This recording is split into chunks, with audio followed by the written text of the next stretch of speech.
talagang sa totoo lang, hindi po sana ako makakarating dahil sabi ko nga, masakit na masakit katawan namin. Nila Tropang Bisaya, nila para yung mga vlogger. Kasi nandun kami, nung unang gabi pa lang, nandun na kami sa XOR. Kaya medyo napuyat kami, inabot kami ng hanggang umaga. Pero sabi nga kapag talagang mahal mo ang bayan at mamamayan, kahit anong mangyari, pupunta ka sa mga ganitong pagtitipon. Palaging share mga ma'am, share palaging share. Ako nga po pala si Ferdinand de los Reyes, ex-OFW po. At ako ay 2015, nag-for good na po, ex-OFW na po. Kaya po ako nandito ay para po ipahayag ang aking pagkadismayado sa nangyayari sa ating gobyerno. Pilipino kapwa Pilipino na po ang nagkakagulo rito. Nakakalungkot isipin na akala natin sama-sama tayong babangong muli at sama-sama tayong uunlad at pauunlarin. Subalit tayong lahat ay nabudol, nabigo sa ating hinahangad na pagbabago. Kaya nakakalungkot isipin talaga Kaya ako may panawagan lamang po din at pakiusap sa ating mga kapulisan. Mahal namin ang mga kapulisan at mahal na mahal din po kayo ng ating Pangulong Duterte. Meron po tayong tinatawag na dalawang order o instruction. Unlawful order tsaka lawful order po. Nakakapagtaka po kasing isipin, ako po isang pangkaraniwang tao pero graduate po ako ng criminology Nagtataka lamang po ako sa sitwasyon ni Atty. Lopez na mula sa contempt ay nabigla ako bakit dadalhin sa correctional. Ano po ba ang criminal liabilities ni Atty. Lopez para dalhin o convicted ba siya para dalhin doon sa correctional? Parang unusual po ang nangyayari. Ano po talaga ba ang katotohanan dito? Bakit kailangan dalhin ang isang na-contempt lang at dalhin sa correctional? Kaya para sa akin po mga kapulisan, sana naman po isipin po din natin ang karapatang pantao na nagaganap ngayon, na nababiolate na po. Kami po ay mga pangkaraniwang mamamayan na nag-oobserba sa ating bayan at mamamayan. Sana naman po, hindi po namin kayo kalaban mga kapulisan. Kayo po ay mahal namin dahil kayo po nagpapatupad ng peace and order sa ating bansa. Subalit wag naman po tayo sanang maging one-sided. Bago po sana natin sundin ang order, tanungin muna po natin ang sarili natin kung ito po ba ay lawful o unlawful order.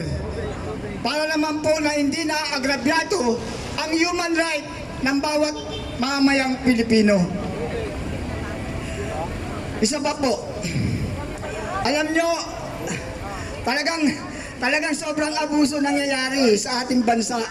Kaya sana mga kababayan ko, mga nanonood dyan, panawagan ko lamang po sana, makiisa po kayo dito sa amin para po magkaroon na po ng tunay na kapayapaan. Peaceful po ito, hindi po ito marahas. Ito po ay isang panawagan, hindi ito uri ng panggugulo. Ito po ay isang panawagan at pakiusap ng isang simpleng mamamayan.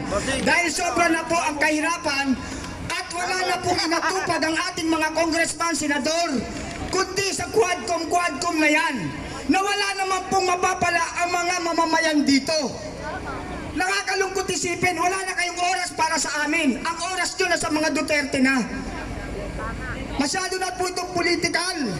Tigilan na po natin ang pamumulitika. Tama na po, isipin po natin ang ating mga mandato. Bakit po ba kayo tinawag na public servant?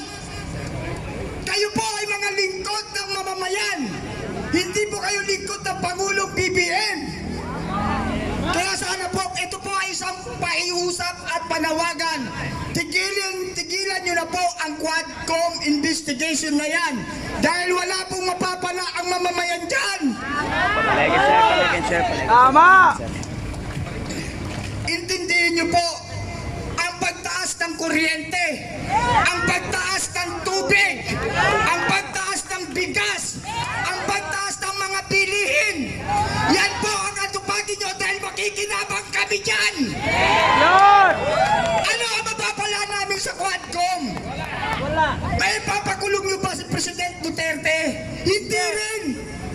Hindi nyo mapapakulong dahil may magaganap na hindi nyo magugustuhan. Yes! Tandaan nyo yan! The will of God and the will of Filipino people ay may magaganap. Kapag pinilit nyo ang kagustuhan nyo dahil sa pamumulitika, dahil alam ninyo sa 2028, matibay ang mga Duterte dahil sila ang nararamdaman namin na nagmamalasakit at nagmamahal sa ating inang bayan. Noong araw, ang kalaban natin ay mga dayuhan. Pinaglaban natin ang sovereignty ng Pilipinas. Tama! Dahil tayo ay mga Pilipino. Subalit ano ang ginagawa ninyong mga politiko kayo? Imbes na paunlarin ninyo ang bayan at mamamayan na may personal na bumulitika kayo. Tigilan nyo na po yan, parang awa nyo na po. Alang-alang sa next generation. Nakakaawa po ang ating bansa. Mayaman po sana ang bansang Pilipinas dahil ito po ang lupang ipinangako. Subalit binababoy ninyo. Sasabihin nyo walang pondo. Walang pondo ha. Magkano ang mga relos ng mga senador dyan, ng mga congressman? Paano nga ba? Maraming salamat po. Magkano ang relos ng ating mga kagalang-galang na congressman at senador? Nako! Hindi po lahat, hindi po lahat. Sorry to say, hindi po lahat. Meron naman po mga congressman at senador tayo na talagang tumutupad sa kanilang mandato. Correct. Tulad ni Congressman Marcoleta. Yan! Congressman, ngayon congressman na si Emeng Pascual na taga Nueva Ecija. Senator Bongo. Senator Bato de la Rosa. Marami pong mga politiko naman na gumaganap din. Kaya lang dahil sa mas marami ang demonyo, outnumber sila. Kaya sana naman, payamanin nyo ang bansa natin, huwag ang mga pulsa nyo. Maawa naman po kayo. Meron pa dyan isang pastor, ha? Isang pastor. Nako! Pastor siya. Pero bumili ng bulletproof car Yun! na nagkakalaga ng 20.5 million. Manyakis! Walang pondo. Manyakis! Isipin mo naman, pag ikaw ay isang pastor, you have Manyakis faith na in pastor. God. Ang buhay mo, inaalay mo sa Diyos at hindi ka dapat natatakot. Dahil ikaw ay lingkod ng Diyos. Subalit bakit ka bumili ng protection car na bulletproof na nagkakalaga ng 20.5 million? Yan po ay malaking pondo na para sa tao sana, pero napunta lang sa isang pamilya. Meron pa dyan. Di mo yung Meron pa pastor! dyan dati nagta-tricycle lang. Sumasakay na sa tricycle. Isa-isahin mo! Ngayon ano? Kawatan! Meron ng magandang bar. Kawatan sa Marikina! Meron karaoke sa loob. Kumpleto talaga. Na dating nagta-tricycle lang. Meron silang artista ban. Alam nyo ba kung magkano ang halaga nun? Sa isang pamilya lang yan. Tapos sasabihin nila walang pondo dahil nasa katawan nila ang pondo. Meron pa dyan sinturon lang. Nagkakalaga ng 35,000 pesos. Sir, may tanong sir! Nasaan ang pondo? Yung pinagyayabang ninyo, yung pinagyayabang nyo, na 5,500 flood control na pinagyabang nyo, na nagawa na at marami pang magagawa. Kahit isa nasaan na po. At yan po ay napakalaki ng pondo everyday. Everyday, 1.5 billion po. Everyday. Hindi po every month, everyday. Nasaan po yun? Binabaha tayo. Binabaha tayo. Alam niyo po ba? Bakit tayo puro sunod-sunod na bagyo? Para ilantad ang kasinungalingan ng pamahalaan ngayon. Kaya tayo araw-araw halos hindi pa tapos yung isa, may kasunod ng dalawa. Dahil gustong ipahayag ng Panginoon na sinungaling ka. Tama.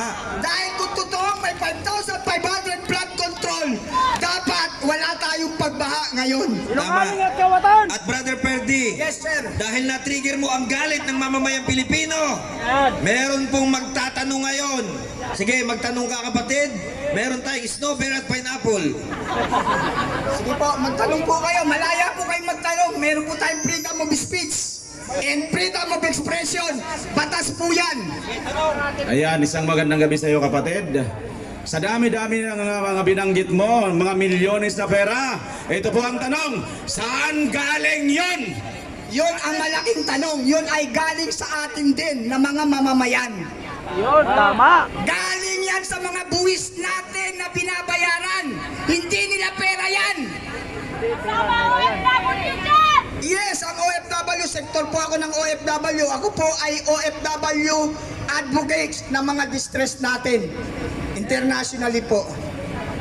Samyo, kung pupunta ka po Ako kayo po ng ay Manila, gising na basta gising punta na. ka lang sa North Avenue. Sa katunayan nga po, SM hindi City sana ako or makakarating sa, dito. ano, sa- Tinext ko si Tropang Bisaya, sabi ko sasabay ako sa'yo. Dahil gusto kong ipahayag ang sentimento ng mamayan. Dahil kung Trinoma. sila ay Yan, malapit natatakot, tayo. Nasa likod lang po tayo ng ako, Trinoma. hindi mapakali. Hindi ako mapakali. Sabi ko sasabay ako sa kanya. God, provide everything. Tama. Ito po pag titipon-tipon natin, hindi po ito pinlano. Ito po, hindi plano po ito. Nangyari at naganap ito dahil sa kagustuhan ng Diyos. Dahil masyado na tayong nabubusabos. Masyado na tayong naaapi. Tayo ang masyadong kinakawawa dito. Sila, bakit ba sila nahalal? Di ba tayo rin sa atin? Bakit tayo ngayon ang kanilang kinakawawa? Pagdating ng eleksyon, nagmamakawa sila sa atin para bigyan natin ng boto. Pag naupo, nasaan na sila? Andun, bumili na rin sa ibang bansa. Eh, konti pa mga Kawatan! Yes! Yan pa isa. Buti nabanggit mo yung contempt. Biruin mo, kino-contempt ang nag-contempt convicted. Saan ka nakakita ang ganun? Hindi siya credible umupo doon kung tutuusin. At isa pa, ang pinagtataka ko, di ba may committee chairman? Ang committee chairman ang nag-grant committee. ng request for contempt. Siya nag-ano ng contempt, kung iko-contempt na o hindi, siya yung mag-grant. Si Joel Chua. Ang pinagtataka ko, bakit ginarant yung request samantalang kabubuhan? Command